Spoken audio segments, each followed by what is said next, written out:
আমার স্বামী লুলা লাগটা করে দিত, তারপর আমরা এত বড় কষ্ট পাইতাম না। চিরতরে তারে ঘুম পাড়িয়ে দিল, চিরতরে। আমি চাঁদাবাজি বলতে যেমন মানে ব্যবসায়ী ওনার কাছ থেকে গেছে, চাঁদাবাজিটা কমই ছিল, কিন্তু যে ব্যবসাটা উনি করতেছে, ওনারা বলতেছে যে মাসে মাসে টাকা দিতে হইব, তুমি একা একই ব্যবসা এতটা করবা কি লেগা, ব্যবসায়ী সূত্রটা বেশি দ্বন্দ্বটা। ব্যবসা দাবি করছিল, চাঁদা দাবি করছিল, হয় ব্যবসা কর দাও, নাইলে আমাদেরকে মাসিক চাঁদা দাও, ছিল বলছে যে ব্যবসায়ী টাকা দেবা, নাইলে মাসে মাসে 2 লাখ টাকা করে চাঁদা দিতে হইব, যে কোনো একটা মানতে হইব ওনারা বলছিল, কিন্তু আমি কোনোটাই মানবো না, এটাই ছিল ওনার এই কথা।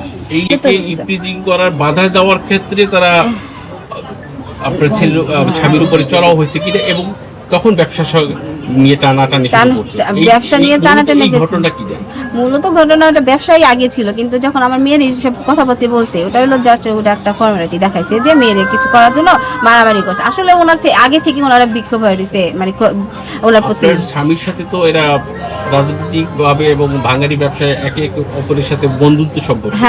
ব্যবসায়িক দ্বন্দ্ব নিয়ে শুরু হয় কবে? ব্যবসায়ী দ্বন্দ্ব তো মানে উনি তো রেগুলারলি 5 বছর ধরে কন্টিনিউ ব্যবসাটা করতেছে। এই কিছুদিন মানে 3-4 মাস ধরে ওনার প্রতি বহুত আক্ষেপ হয়ে রয়েছে, মানে এটা নেওয়ার জন্য ওনারে অনেক চাপ দিতেছে এটা করার জন্য। না, উনি কারো কিছু জানাই নাই, উনি কিছু আগে কোনো চিঠি করে না, উনি শুধু ওনাদের সাথে মিটমাট করতে চাইছে, মানে একসাথে বৈশা। উনি কোনো কাগজ কলমে কোথাও জিটিও করে না, কিছু করেন ওনাদের সাথে বসে। এই যে মাহিনের বাসায় নাকি এই যে ঈশা আপনার হাজবেন্ডের আশাও যাওয়া ছিল, ভাতও খাইতো।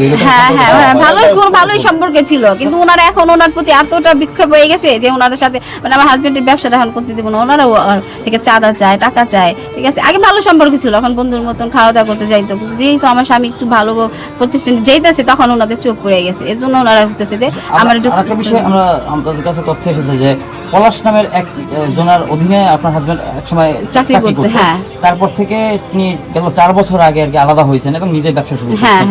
এই বিষয়ে আমাদের একটু বলেন। এই বিষয়ে উনি অনেক ভালো ছিল, উনি মানে ওনার কাছে আমার হাজবেন্ডটাকে চাকরি করতো, এক এক জায়গায় যে ওনার বান্ধব, তখন থেকে শিখার পরে উনি বলছে যে তুমি ভাই যে একটা ব্যবসা নিতে, উনি বলছে যে ভাই আমি নিজে ব্যবসা করবো, ওনার কাছ থেকে মানে শিখা। ওখান থেকে উনিও বলছে যে যাও তুমি যখন ব্যবসা করতে চাও করো, আমি যেটুকু পারি তোমার সাহায্য করি। তখন কিছু দিচ্ছে, পরে উনি নিজে এই যে দোকান নিতেছে বা করতেছে, তখন থেকে একটু করে উনি উপরে উঠছে, উনি অনেকটা হেল্প করছেন। আমানুল্লাহ আমানের সমর্থনে বিএনপির সঙ্গে ছোটবেলা থেকে, যদি কেরানীগঞ্জে থাকে, ওর বোন ওর আমানুল্লাহ আমাকে ভোট দিচ্ছে, এবং গত 17 বছরে রাজনীতির ছিল না বিভিন্ন কারণে।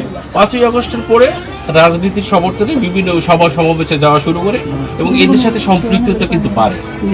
এরাও তো ভাঙারি ব্যবসায়ী, কিন্তু এই ভাঙারি ব্যবসায়ী থাকার পরেও আপনার স্বামীর ব্যবসায় চাঁদা দাবি করলো কেন, না মালিকেরা দাবি করছে, কোনটি হবে মূলত?